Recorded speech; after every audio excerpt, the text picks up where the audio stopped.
農場盤再現，再有主打納米樓嘅新盤推出，納米樓咧亦都見有短炒獲利嘅個案，大幅蝕讓嘅情況咧就似乎好似見到有啲曙光啊！今集嘅樓市指南針嘉賓咧請嚟有祥益地產執行董事謝澤銘同大家一齊分析呢個情況嘅。你好，謝生。你好，你好。你好啊！嗱，我哋望住啲納米樓新盤啊，講緊就係長沙灣嘅幸匯啦，主打都係做納米樓嘅，95伙當中80講緊都係開放式戶啦。嗱，發展商揀呢一個時間嚟到重推納米樓啦，係咪都睇好納米樓嚟緊啊？經過咗多年跌價之後，真係見咗個底咧。但係講緊納米樓而家喺市場上面啊，其實對買家嚟講個吸引力仲有幾大咧？嗱，其實如果睇數據咧，其實樓市咧已經喺今年咧見出現咗雙底效應㗎啦。咁咧就而家反而要去到個上升個軌道添。咁你會見到如果係各大發展商啊，或者係一啲中小型嘅發展商啊，無論豪宅或者小型單位咧，都係準備緊開盤嘅情況啦。咁至於納米樓咧，佢有個優勢嘅而家，譬如話你見到施政報告推出咗，去再增加呢個大學生嘅名額啦。咁而專才啊、優才亦都繼續流入緊香港啦。咁一啲小型嘅單位或者納米嘅單位咧，佢個租務嚟講咧，可以講係而家係供不應求啊。咁而且個租金有不斷上升緊嘅趨勢添。謝生頭先你講到話納米樓相對有優勢啦，但係講到即係納米樓最普遍嘅區域，大家可能就諗起屯門區啦。但係近年都仲見到有多宗嘅大幅蝕讓成交，普遍講緊例如持貨6、7年，講緊個幅度都要蝕大約2成、3成。單係睇屯門區，似乎都仲係重災區。雖然你頭先講到話啊，嚟緊有一批新嘅客源啦，租務嚟講亦都相當之活躍啦，但似乎即係講緊納米樓要見底，真係見咗底未咧？嗱，其實咧，一般咧係其實如果而家出緊即係頭先所講啦，持貨6、7年啦，其實喺2018到19年嘅樓市咧，其實係較為高位嘅。其實唔單止納米樓啦，咁其實其他單位都有蝕讓2、3成嘅情況。咁因為當年咧個納米樓個尺價咧較2、3房咧較為高嘅，咁所以咧就會覺得佢嗰個回落情況會大啲，或者係較為突出啲啦。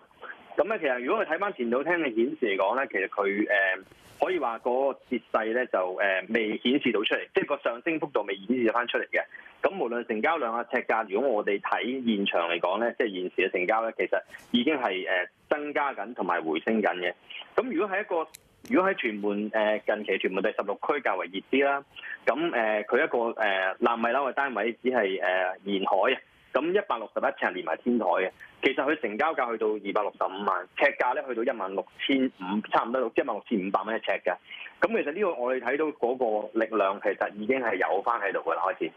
如果我哋睇最受市場關注啊，呢一個納米樓嘅屋苑，講到清進嗱，龍床盤呢個詞其實都嚟自呢個屋苑嘅。嗱，如果項目睇356伙啦，年至今仍然有銀主盤個成交要貶值3成幾嘅，點睇咧？其實呢個項目睇個蝕讓情況又有冇明顯改善呢？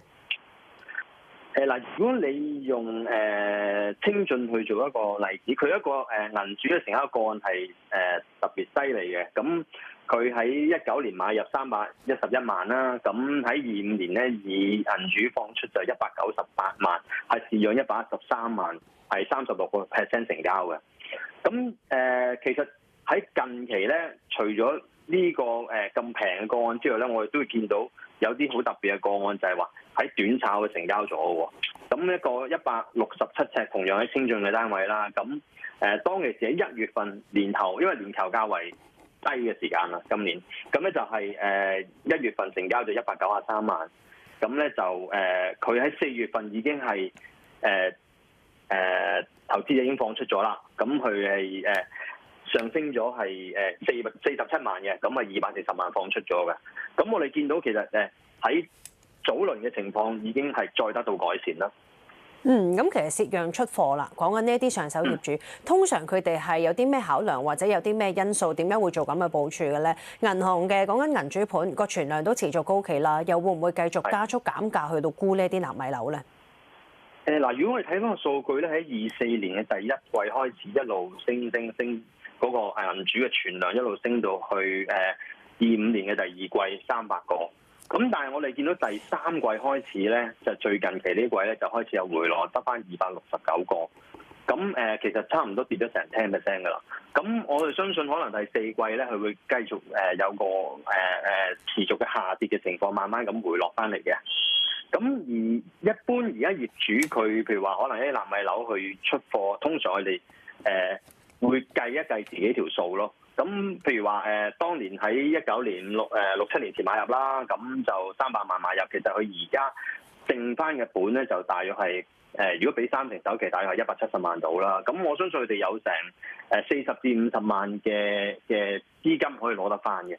咁佢哋通常就再部署翻，趁而家仍然係較為低位嘅情況咧，部署翻自己，重新再部署翻自己嘅資產，去再揾一啲更加即係有投資價值嘅單位去入市咯。明白呢節，唔該晒謝生咧，同大家分析咗納米樓嘅市場嘅，唔該晒你。